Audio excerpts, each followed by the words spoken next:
Hello everyone, पवन जी GS research centre में आपका स्वागत है। दोस्तों, आज हम भारत की राज्य व्यवस्था से पढ़ेंगे और ये बुक जो है एम लक्ष्मीकांत जी का है, पंचम संस्करण। और अगर इसको आप लोग पूरा कर लिए तो रेलवे में तो कोई भी एग्ज़ाम हो उसमें सभी आपका जो सवाल रहेगा एकदम 100% आपका भिड़ेगा, फंसेगा ज़रूर। एक भी प्रश्न आपका छूटेगा नहीं। इसलिए जो मैं पढ़ा रहा हूँ उसको आप लोग ध्यान से देखिए।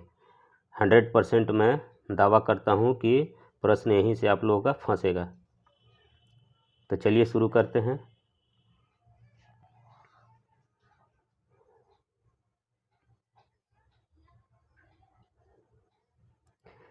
ऐतिहासिक पृष्ठभूमि, हिस्टोरिकल बैकग्राउंड। भारत में ब्रिटिश 1600 ईस्वी में ईस्ट इंडिया कंपनी के रूप में व्यापार करने आए।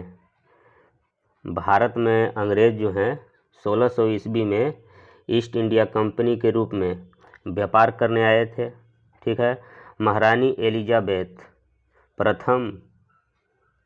एलिजाबेथ प्रथम के चार्टर द्वारा उन्हें भारत में व्यापार करने के विस्तृत अधिकार प्राप्त थे, है ना। कंपनी जिसके कार्य अभी तक सिर्फ व्यापारिक कार्यों तक ही सीमित थे, 1765 में बंगाल, बिहार और उड़ीसा के दीवानी अधिकार प्राप्त कर लिए। कहने का मतलब है कि 1765 में बंगाल और बिहार और उड़ीसा के दीवानी, कहने का मतलब है कि राजस्व एवं दीवानी न्याय के अधिकार, है ना, वो प्राप्त कर लिए थे। कौन? एलिजाबेथ। इसके तहत भारत में उसके क्षेत्रीय शक्ति बनने की प्रक्रिया प्रारंभ हुई। 1858 में सिपाही विद्रोह के परिणाम स्वरूप ब्रिटिश ताज ने भारत के शासन का उत्तरदायित्व प्रत्यक्षतः अपने हाथों में ले लिया। यह शासन 15 अगस्त 1947 में भारत की स्वतंत्रता प्राप्ति तक अनवरत रूप में जारी रहा। स्वतंत्रता मिलने के साथ ही भारत में एक संविधान की आवश्यकता महसूस हुई। 1934 में एम.एन. रॉय, जो कि भारत में साम्यवाद आंदोलन के प्रणेता थे, है ना, तो 1934 में एम.एन. रॉय के दिए गए सुझाव को अमल में लाने के उद्देश्य से 1946 में एक संविधान सभा का गठन किया गया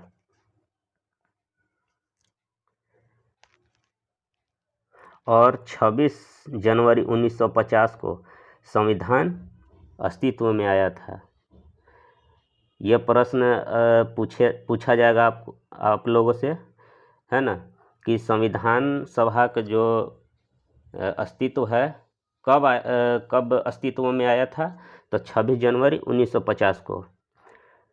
यद्यपि संविधान और राज्य व्यवस्था की अनेक विशेषताएं ब्रिटिश शासन से ग्रहण की गई थी। यद्यपि संविधान और राज्य व्यवस्था की अनेक विशेषताएं ब्रिटिश शासन से ग्रहण की गई थी, तथापि ब्रिटिश शासन में कुछ घटनाएं ऐसी थी जिसके कारण ब्रिटिश शासित सरकार, है ना, ब्रिटिश शासित भारत में सरकार और प्रशासनिक की विधिक रूपरेखा निर्मित की गई। इस घटनाओं ने हमारे संविधान और राजतंत्र पर गहरा प्रभाव छोड़ा। इन घटनाओं का क्रमवार ब्यौरा निम्नानुसार है, जो कि कंपनी का आगमन जो हुआ था वो 1773 से 1858, है ना, तक में हुआ था। और हम लोग कल पढ़ेंगे 1773 का रेगुलेटिंग एक्ट। क्या पढ़ेंगे कल से? 1773 का रेगुलेटिंग एक्ट। तो आज इतना ही। कल फिर पढ़ेंगे आगे का चैप्टर 1773 का रेगुलेटिंग एक्ट। इससे प्रश्न भी बहुत सारे पूछे जाते हैं रेलवेज में, तो जो मैं पढ़ाऊंगा उसको ध्यान से आप लोग देखिएगा। आपका प्रश्न है सो इसमें से बहुत सारा फंसेगा, भिड़ेगा, है ना। और इसका मैं आप लोगों को ऑब्जेक्टिव क्वेश्चंस भी करवा दूंगा, है ना।